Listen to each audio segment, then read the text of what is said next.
আচ্ছা, আপনাকে যদি জিজ্ঞাসা করা হয় ভালোবাসা বলতে আপনি কি বোঝেন? আপনি কি বলবেন?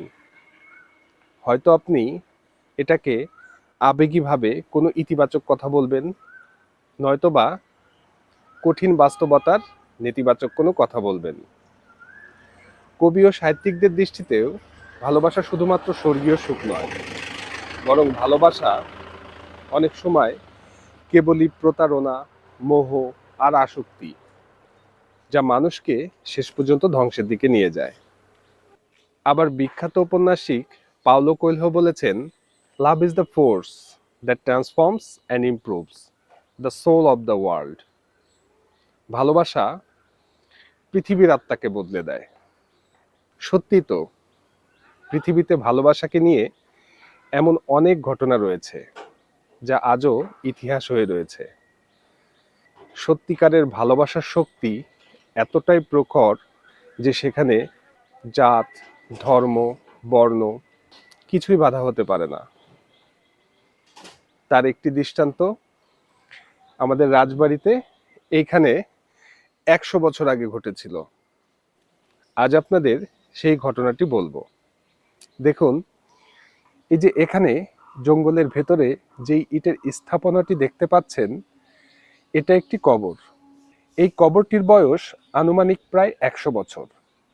কবরটি একজন বাঙালি মেয়ের, আর মেয়েটির নাম ছিল হাজেরা বিবি। মেয়েটি ছিল বাগদি পরিবারের। কিন্তু বিষয়টা হচ্ছে, কেন এই বাগদি পরিবারের কন্যার কবর এত মজবুত করে তৈরি করা হয়েছে। আর মজার ব্যাপারটি এখানেই, এই হাজেরা বিবি ছিলেন একজন ব্রিটিশ নাগরিকের স্ত্রী। লোকমুখে জানা যায়, আনুমানিক 1928 সালে একজন ব্রিটিশ রেলওয়ে কর্মকর্তা রাজবাড়িতে আসেন। তার নাম ছিল মিস্টার পেস্টনজি, আর তিনি তখন এসডিও পদে কর্মরত ছিলেন। এই কবরটির উত্তর পাশে যে ভবনটি রয়েছে, সেখানে তিনি বসবাস করতেন। কোনো এক সময় হাজেরা বিবির সাথে তার দেখা হয়। হাজেরা বিবি বাগদি পরিবারে জন্মালেও তার আচার ব্যবহার মিস্টার পেস্টনজির ভালো লেগে যায় এবং তিনি হাজেরা বিবির প্রেমে পড়ে যান। পরবর্তীতে মিস্টার পেস্টনজি হাজেরা বিবির পরিবারকে বিয়ের প্রস্তাব পাঠান এবং তাকে বিয়ে করেন। তাদের বৈবাহিক জীবন ভালোই কাটছিল, কিন্তু বিয়ের 1 বছরের মাথায় হাজেরা বিবি অন্তঃসত্ত্বা অবস্থায় মারা যান। হাজেরা বিবি মারা যাবার পর মিস্টার পেস্টনজি মানসিকভাবে একেবারে ভেঙে পড়েন।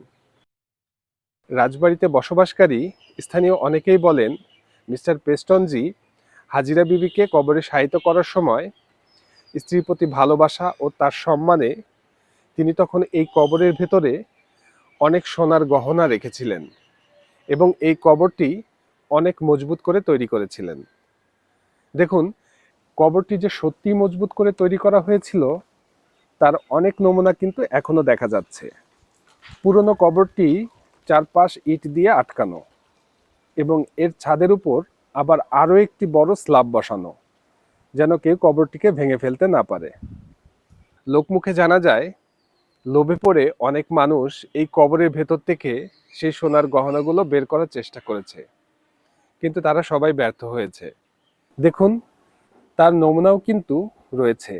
এই যে কবরের উপরে যে স্ল্যাবটি রয়েছে, এটি একদিকে সরানো রয়েছে। দেখে মনে হচ্ছে অনেকজন মিলে এই স্ল্যাবটি সরানোর চেষ্টা করেছে, কিন্তু সরাতে পারে নাই। এখানে মৃত্যুবরণ করে শোয়াইত আছে। এই মহিলার স্বামী ছিল একজন ইংরেজ রেলওয়ে এসডিও হিসাবে। সে এখানে এসে তাকে বিয়ে থা করার পরে যাই হোক সংসার জীবন সংসার জীবন পালন করার পরে দুরারোগ্য রোগে আক্রান্ত হয়ে মৃত্যুবরণ করার পর খ্রিস্টানদের ধর্মমতে পূর্বের রীতি অনুসারে যত সোনা দানা গহনা তার ছিল, আমাদের জানা মতে আমরা শুনেছি যে 90 ভরির উপরে স্বর্ণ ছিল। সেই স্বর্ণটা তাকে সমস্ত গহনতা সব অঙ্গে পরিহিত অবস্থায় এই কবরের ভিতরে তাকে সমাহিত করে। হাজেরা বিবি আর মিস্টার পেস্টনজির ভালোবাসার গল্প শুনে সত্যিই অবাক হলাম। ভালোবাসা আসলে কখনো জাত দেখে না, ধর্ম দেখে না, ধনী না গরিব সেটাও দেখে না। ভালোবাসা শুধু মানুষকে দেখে। রাজবাড়ির এই কবরের গল্পটিও তেমনি এক ভালোবাসার উদাহরণ। দেখুন, একদিকে ছিল সেই দূরদেশের একজন শিক্ষিত ব্রিটিশ ইঞ্জিনিয়ার, আবার অন্যদিকে বাংলাদেশের ছোট্ট একটি শহরে বাস করা একটি বাগদি পরিবারের কন্যা। দুজনের সংস্কৃতি আলাদা, ভাষা আলাদা, জীবন চলার পথ সম্পূর্ণ ভিন্ন। তবুও তাদের মাঝে জন্ম নিয়েছিল একটি সত্যিকারের ভালোবাসা। হয়তো তাদের জীবন দীর্ঘ হয়নি, কিন্তু সেই ভালোবাসার গল্প আজও মানুষ মুখে মুখে বলে। আর এই নীরব কবরটি আজও যেন সাক্ষী হয়ে দাঁড়িয়ে আছে। ভালোবাসা যদি সত্যি হয়, তবে সে জাত, ধর্ম আর ধনী গরিবের সব দেয়াল ভেঙে দিতে পারে।